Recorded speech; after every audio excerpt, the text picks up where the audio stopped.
दोस्तों नमस्कार, आप देख रहे हैं हेलो न्यूज वर्ल्ड सोच बेहतर कल की। मैं पत्रकार धनेश विद्यार्थी हेलो न्यूज वर्ल्ड के इस अंक में आपका स्वागत करता हूं। शुक्रवार को हरियाणा के माजरा में देश के 22वें एम्स का शिलान्यास प्रधानमंत्री नरेंद्र मोदी ने किया। इसके साथ ही उन्होंने पूरे हरियाणा को 9 बड़ी विकास परियोजनाओं की सौगात भी दी और उसके बाद वो वापस लौट गए। मुख्यमंत्री ने उनको एक स्मृति चिन्ह भी भेंट किया। हम आपको बता दें कि इस रैली में मंच पर केंद्रीय मंत्री राव इंद्रजीत सिंह, मुख्यमंत्री मनोहर लाल, उप मुख्यमंत्री दुष्यंत चौटाला, राज्यपाल बंडारू दत्तात्रेय, भाजपा प्रदेश अध्यक्ष नायब सिंह सैनी, भाजपा के हरियाणा प्रभारी विप्लव देव, सांसद धर्मवीर सिंह और मंत्री बनवारी लाल भी दिखाई दिए। हम आपको ये भी बता दें कि प्रधानमंत्री ने सार्वजनिक तौर पर इस मंच से भाजपा नेताओं का हाल तक नहीं पूछा। लाखों रुपए के होर्डिंग और बैनर छपवाने वाले छुटभैया और चापलूस किस्म के नेता केवल जय जयकार और पंडाल में सेल्फी खींचते हुए दिखाई दिए।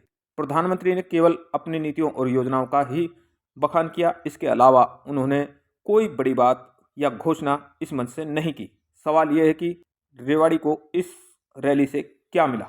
भारतीय जनता पार्टी के कार्यकर्ताओं का हाथ थामने में प्रधानमंत्री की बेरुखी और राव इंद्रजीत सिंह को अपना मित्र बताने में भी काफ़ी लोगों को परेशानी हुई है।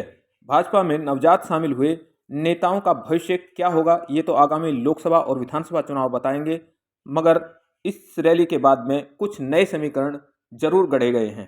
साफ है कि भाजपा में अब आम कार्यकर्ता की बजाय उन चेहरों को ज़्यादा तरजीह दी जाने लगी है जो सत्ता के साथ जुड़कर मलाई खाना ज़्यादा पसंद करते हैं। पूर्व सैनिकों को भी इस रैली में प्रधानमंत्री ने अपनी बात से मनाने का प्रयास किया, मगर सच यह है कि पूर्व सैनिक अच्छी तरह जानते हैं कि उन्हें क्या मिला और क्या नहीं मिला। मोदी ने ओआरपी में उन्हें क्या दिया और अब विरोध क्यों हो रहा है।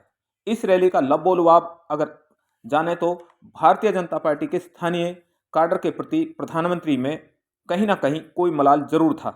इसलिए मंच से प्रधानमंत्री नरेंद्र मोदी ने न केवल जनता का आशीर्वाद मांगा बल्कि पार्टी कार्यकर्ता की ओर नजर भर तक नहीं देखा। भाजपा का 370 से टीका करने, राम मंदिर का निर्माण, 3 करोड़ लखपति दीदियों समेत माजरा एम्स के लोकार्पण करने की बात भी प्रधानमंत्री नरेंद्र मोदी की जुबान पर रही और साफ है कि लोकसभा चुनाव में एनडीए को 400 पार पहुंचाना है।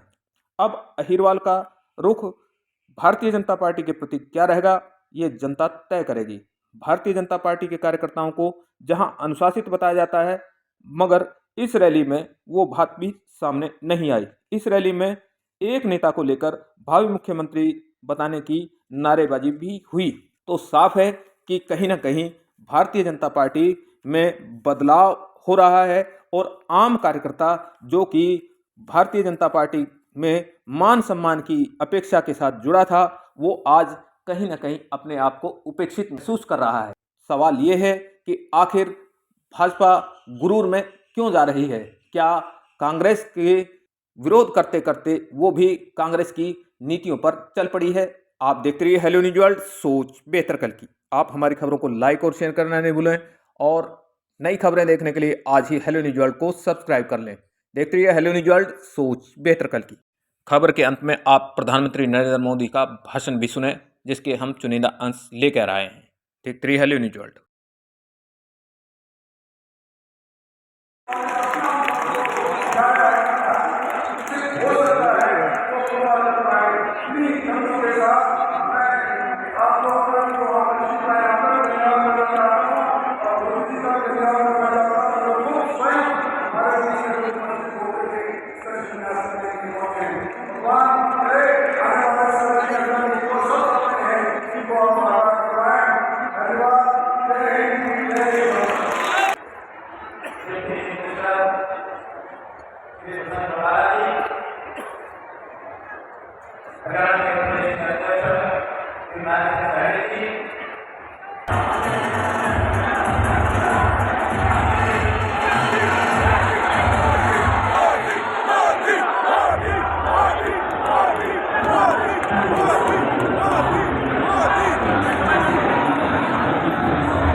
पोता पोती की जोड़ी, पोती की जोड़ी, सारे भारत में हिट है हमारे नमो मनो की जोड़ी।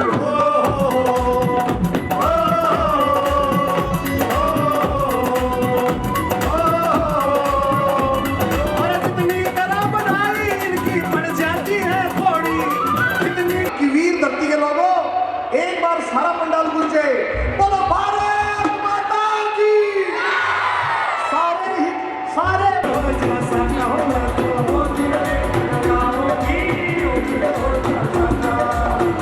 क्यों तारी मोदी ने सोच तो जाना चाहिए चाहे कितना ही झगड़ा हो जाए। इसलिए हम अपनी भूमिका को पूरी ईमानदारी से निष्ठा से निभाते हैं तो देश आगे बढ़ता है, समाज आगे बढ़ता है और पुनः भारत जो शुरू के रूप में प्रतिष्ठित होने के लिए क्रांति होने के लिए। और अभी मेरे मित्र राव इंद्रजीत जी ने जैसे बताया, मुख्यमंत्री मनोहर लाल जी ने जैसे बताया कि मैं 2013 में जब भारतीय जनता पार्टी ने मुझे पीएम के उम्मीदवार के रूप में घोषित किया था तो मेरा पहला कार्यक्रम रेवाड़ी में हुआ था।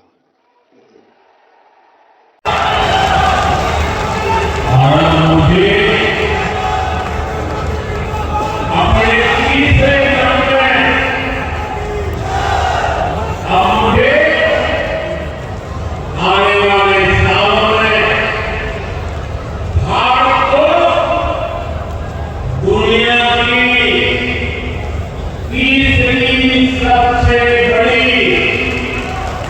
आर्थिक ताकत बनाने के लिए आपके आशीर्वाद चाहिए।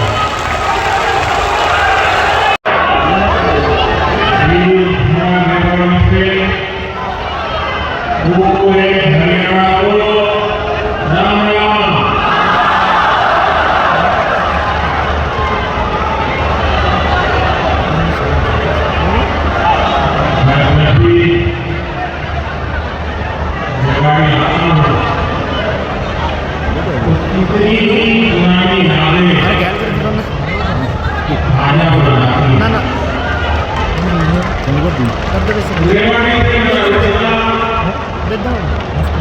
कुछ अलग ही रहा।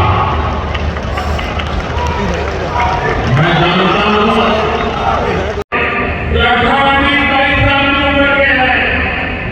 उनको विशेष रूप से कहूंगा कि आपका भविष्य बहुत ऊपर होने वाला। जब सरकार आपके लिए विकसित हरियाणा बनाने में जुटी है, टेक्नोलॉजी से टेक्सटाइल तक, टूरिज्म से ट्रेड तक, हर सेक्टर में रोजगार के नए अवसरों के लिए हम प्रयास कर रहे हैं। आज पूरा विश्व भारत में निवेश के लिए उत्सुक है और निवेश के लिए हरियाणा एक उत्तम राज्य बनकर उभर रहा। हम निवेश करने का मतलब है कि नौकरी के नए अवसर भी बढ़ रहे हैं। इसलिए डबल इंजन की सरकार को आपका आशीर्वाद ऐसे ही मिलता रहे, ये बहुत जरूरी है। एक बार फिर आपको एम्स के लिए हजारों करोड़ की परियोजनाओं के लिए मेरी तरफ से बहुत बहुत बधाई। मेरे साथ में भारत माता की, भारत माता की, भारत माता की बहुत बहुत धन्यवाद। आज पूरी दुनिया में भारत नई ऊंचाई पर पहुंचा है तो ये आप सबके आशीर्वाद के कारण। ये आप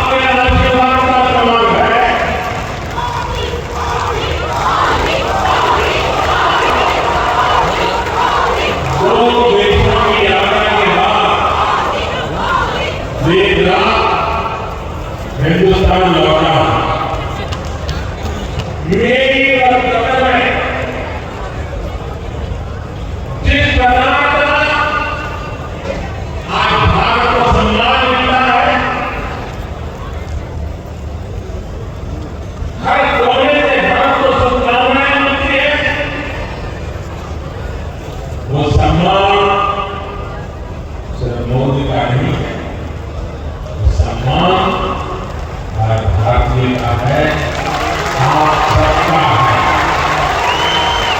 सफल सम्मेलन किया तो ये आपके आशीर्वाद से होगा। भारत का तिरंगा चंद्रमा पर कहाँ पहुंचा, यहाँ कोई नहीं पहुंच सका, ये आपके आशीर्वाद से होगा।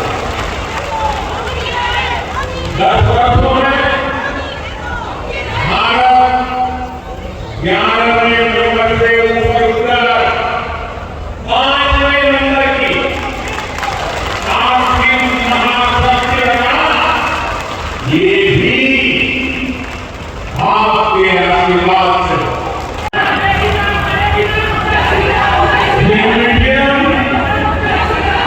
भगवान श्री कृष्ण के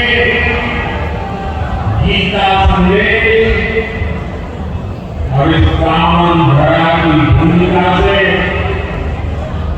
दुनिया को परिचित कराएगा। मेहरबानी सहित पूरे हरियाणा के लोगों को इन सुविधाओं के लिए बहुत बहुत बधाई देता हूं। भाइयों बहनों, आजकल देश और दुनिया में मोदी की गारंटी की बहुत चर्चा है।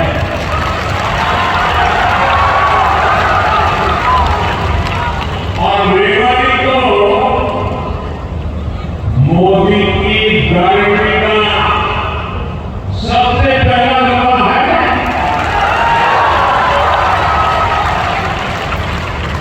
यहाँ पीएम पद के उम्मीदवार के रूप में मैंने देश को कुछ गारंटियां दी। देश की इच्छा थी कि दुनिया में भारत के साथ बढ़े, ये हमने करके दिखाया।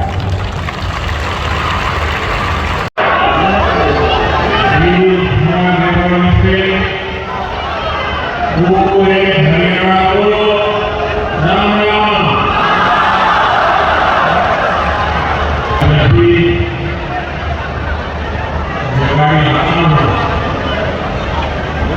कितनी ही पुरानी यादें ताजा हो जाती हैं। रेवाड़ी से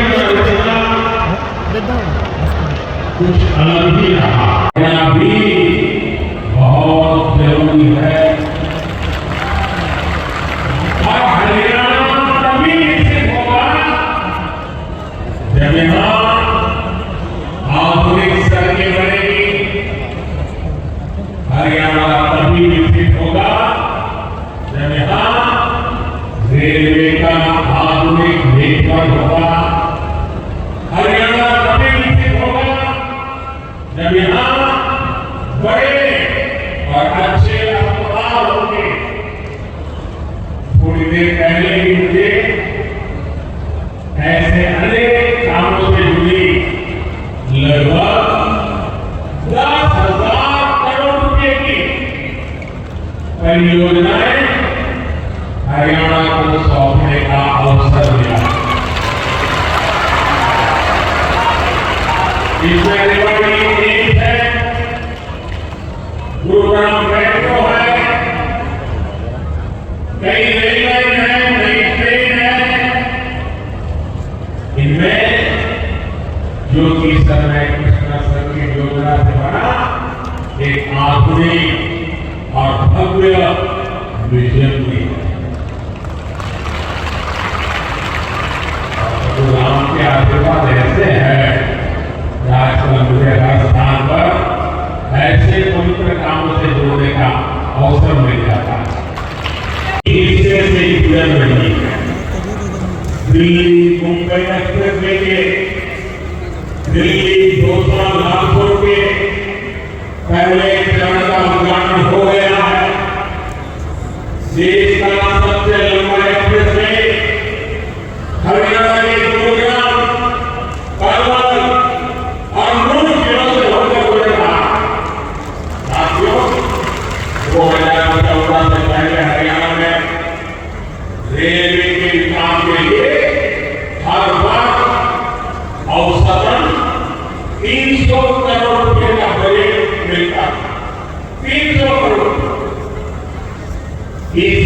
हरियाणा में रेलवे के लिए करीब 3,000 करोड़ रुपए का बजट रखा गया है। अब देखिए कहां 300 करोड़ और कहां 3,000 करोड़।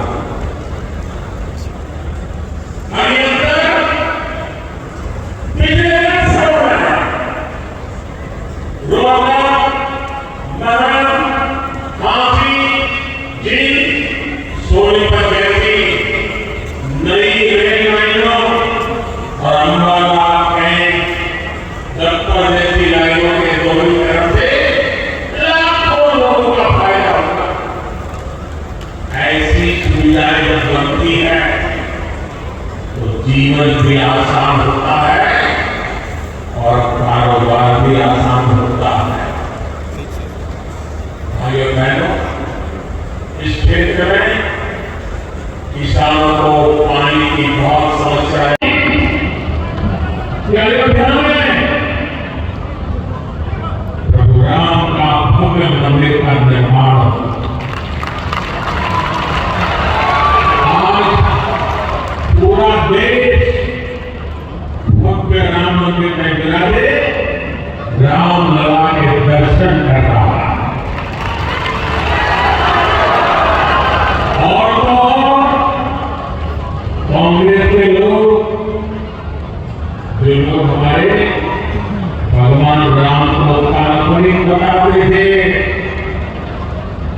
जो कभी नहीं चाहते थे कि अयोध्या में प्रभु राम का मंदिर बने, वो भी जय सिया राम बोलने लगे हैं।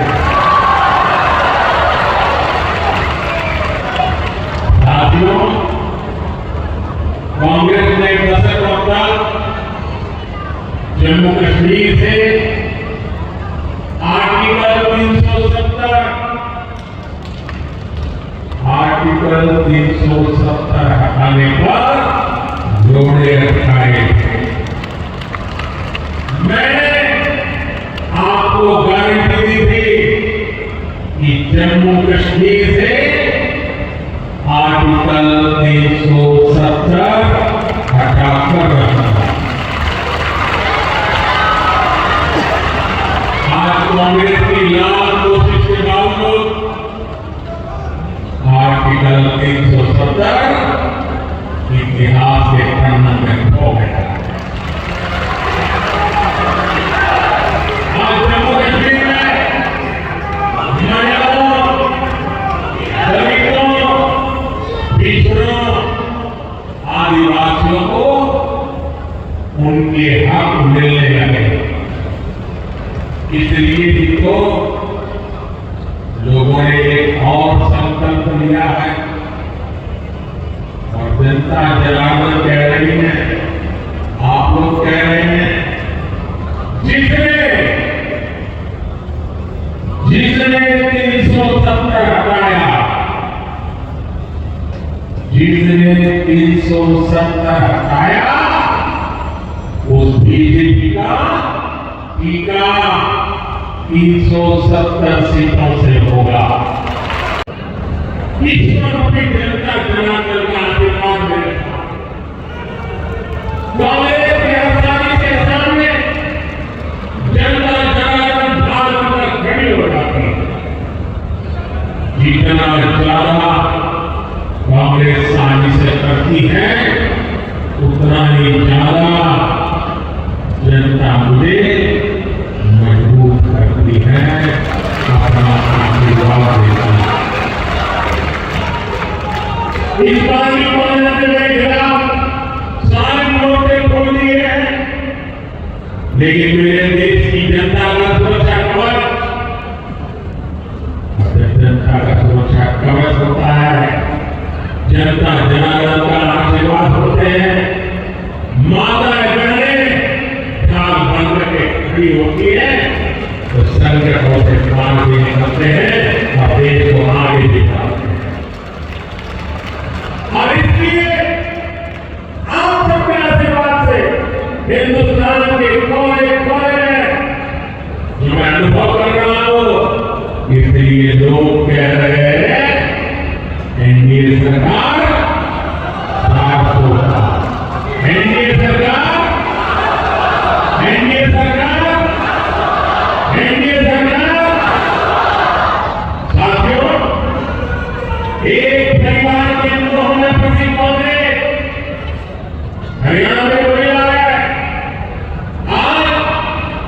अपने इतिहास के सबसे दयनीय दौर से गुजर रहे हैं। इनके नेता से अपना ये स्टार्टअप नहीं समझ रहा। ये लोग देश चलाने का सपना देख रहे हैं। आज कांग्रेस की हालत देखिए, कांग्रेस के पुराने नेता एक एक करके इनको छोड़कर जा रहे हैं। जिन्होंने कभी के साथ आने का इरादा किया था वो भी इनसे भाग रहे हैं। स्थिति ये है कि कांग्रेस के पास अपने कार्यकर्ता तक नहीं बचे हैं। जहां कांग्रेस सरकार में है वहां इनसे अपनी सरकारें भी नहीं संभाल रही है। आज हिमाचल में लोगों को वेतन और पेंशन देने तक में मुश्किलें आ रही है। विकास की योजना पूरी कांग्रेस सरकार काम नहीं कर पा रही है। भाइयों बहनों, एक तरफ कांग्रेस का दुश्मन है और दूसरी तरफ बीजेपी का सुशासन। यहां 10 वर्षों में डबल इंजन सरकार, इसलिए गरीब कल्याण की जो भी योजनाएं मोदी ने बनाई है उनके 100% अमल में हरियाणा अव्वल है। हरियाणा खेती के क्षेत्र में भी अभूतपूर्व प्रगति कर रहा है।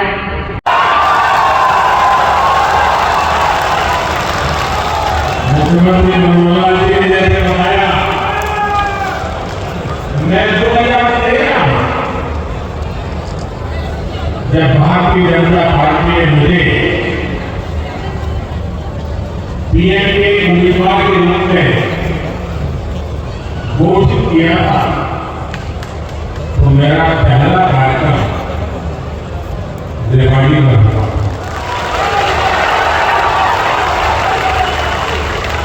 और उस समय रेवाड़ी में 272 पार का आशीर्वाद किया और आपका आशीर्वाद सिद्धि बन गया। हम लोग कह रहे हैं कि मैं फिर एक बार रेवाड़ी आया हूं तो आपका आशीर्वाद है।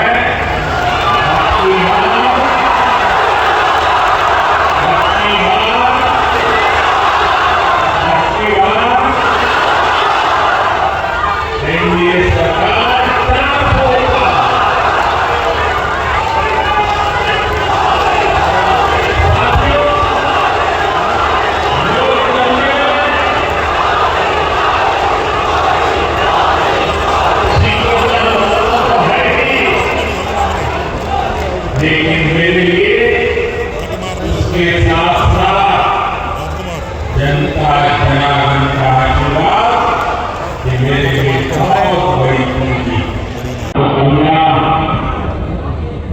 आज उसका शिलान्यास किया है। हम लोग का भी अभी करेंगे।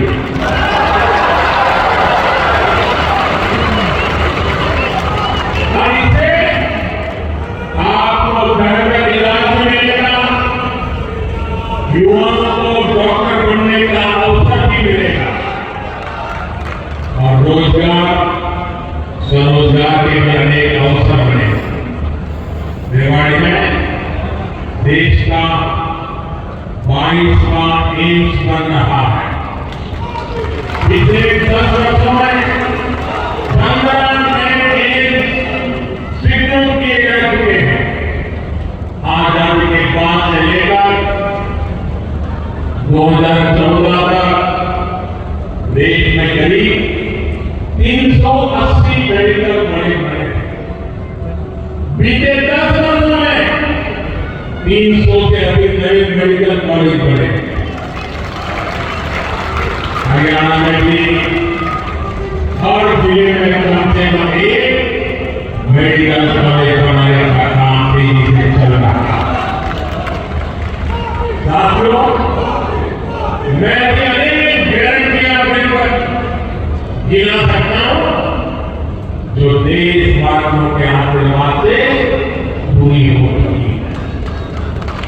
लेकिन कांग्रेस का ट्रैक रिकॉर्ड क्या है?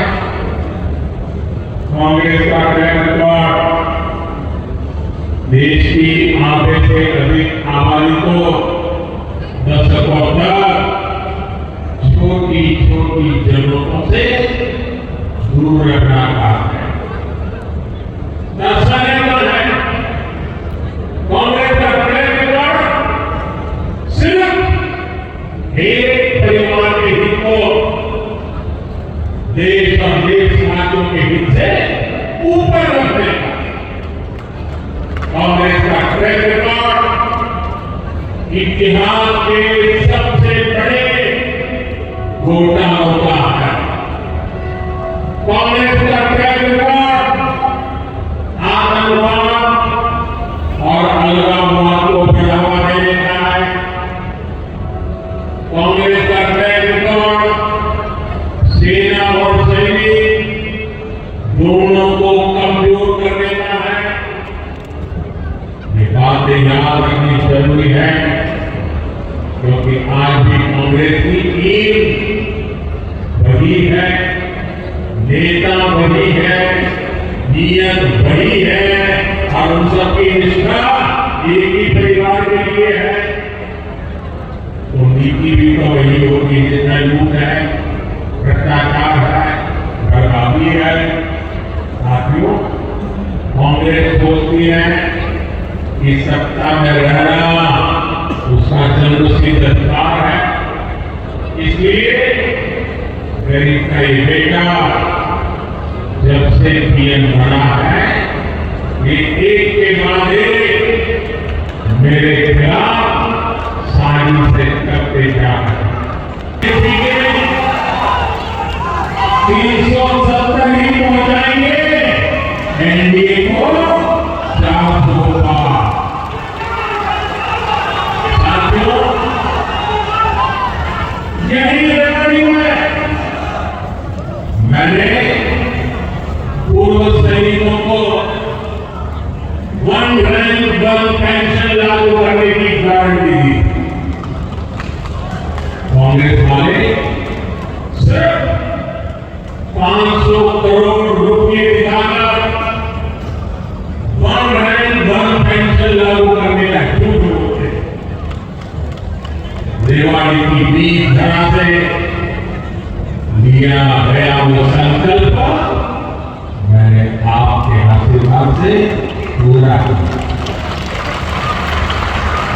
अभी तक ओआरओपी के तहत 1 रैंक 1 पेंशन के तहत पूर्व सैनिकों को करीब करीब 1 लाख करोड़ रुपए मिल चुके हैं